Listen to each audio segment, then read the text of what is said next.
السلام علیکم ورحمۃ اللہ وبرکاتہ۔ حضرت اظہری میاں تاج الشریعہ کیوں؟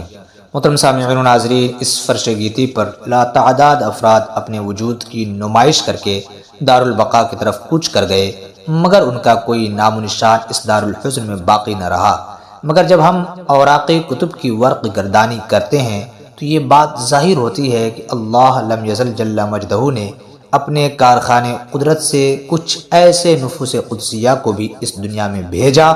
جن کے چمک دمک سے پوری انسانیت روشن و تابناک ہو گئی۔ ان نفوس قدسیہ کے علم و فضل کا خورشید جہاں جہاں طلوع ہو گیا وہاں وہاں سحر ہو گئی۔ تنہا ان کی ذات علم و حکمت، فضل و عزت، اخوت و مروت، خلوص و محبت کا ایسا مہکتا ہوا انقلاب برپا کر گئی جس کے شامیانے تلے لاکھوں لاکھ افراد چین و سکون کی سانس لیتے رہے۔ انہی ذوات قدسیہ میں ایک نام نامی اسم گرامی ایسی ذات بابرکات کا بھی آتا ہے جس کو دنیا سنیت، مظہر شریعت، مکسر بدعت، غواص بحار التحقیق، کاشف اسرار الدقیق تاج الشریعہ نبیر اعلیٰ حضرت الشاہ مفتی محمد اختر رضا خان قادری رضوی ازہری نوری برکاتی رضی اللہ تعالی عنہ کا بھی ہے،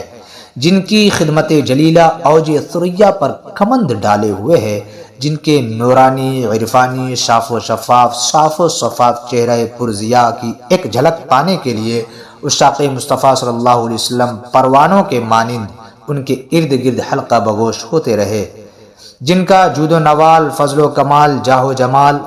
گم گشتہ بعد ضلالت کے لیے ضیاء صراط ثابت ہوتا تھا، جن کی تصنیفات میں جمل تنقیح عاطر و توضیح ماتر کو دیکھ کر ہند و بیرون ہند کے مفتیان کرام انگشت بدندہ رہ گئے، بے شمار علماء و فضلاء جن کے کرم فیض سے خوشہ چیں ہوئے، آپ کی زندگی پاک کا ہر لمحہ شجر اسلامی کی آبیاری کے لیے وقف نظر آتا ہے۔ ہند بیرون ہند کے بے شمار مفتیان کرام، مشائخ عظام، علماء عظام آپ کے خانے علم و فضل سے سیرابی کرتے ہوئے نظر آئے۔ اعلیٰ حضرت کا یہ شہزادہ جدھر بھی قدم رنجا ہو گیا ابر کرم وابستگان خدا پر برسنے لگا۔ آپ نے ہر محاذ پر احقاق حق، ابطال باطل کا سدباب کرنے کے لیے خود کو ڈھال بنایا، مگر اسلام و حامیان اسلام کو سکون و چین عطا فرمایا۔ آپ کی زندگی پاک کا وہ دور جس میں مذاہب فاسدہ و عقائد کاسدہ پیش از پیش مجتمع ہوئے اور اسی کے ساتھ فرق ضالہ کا انشعاب بکثرت موجود رہا، ایسے پرآشوب ماحول میں آپ کا وجود ہم سب کے لیے اللہ لم یزل کی طرف سے تحفہ شاداب رہا کہ آپ نے تحریر و تقریر، تصنیف و تالیف، بیعت و ارشاد کے ذریعے مذہب حق و حق احق کو معاندین و منکرین پر خوب ظاہر فرما کر اسلامی عالم کو سرخروئی عطا فرمائی۔ آپ کے کثیر فضائل محمودہ اوصاف مشہورہ میں جو سب سے اعلیٰ و اکرم وصف پاک ہے وہ آپ کا علم و فضل تھا، جس کی بدولت آپ حلقہ اہل سنت کے علماء و فضلاء پر تفوق و تفضل حاصل کیے رہے۔ اہل سنن کے لیے آپ کی صحبت و معیت و ائتلاف و معانست کسی لال و گوہر سے کم نہیں تھی۔ آپ کے نوکے کلک سے نکلے ہوئے کواکب حسنہ ایسے جامع و مانے ہوئے کہ جن کو اختلاف امصار تبدل اعصار نہ بدل سکے۔ جب بھی آپ نے شرع مصطفیٰ صلی اللہ علیہ وسلم کے لیے اپنے قلم کو حرکت دے دی تو آپ کے نوکے کلک سے نکلے ہوئے کواکب حسنہ ایسے جامع و مانع ثابت ہوئے کہ پھر اس پر تردید و تنکیر کرنا بڑے بڑے علم کے جیالوں کے لیے محال ثابت ہو گیا۔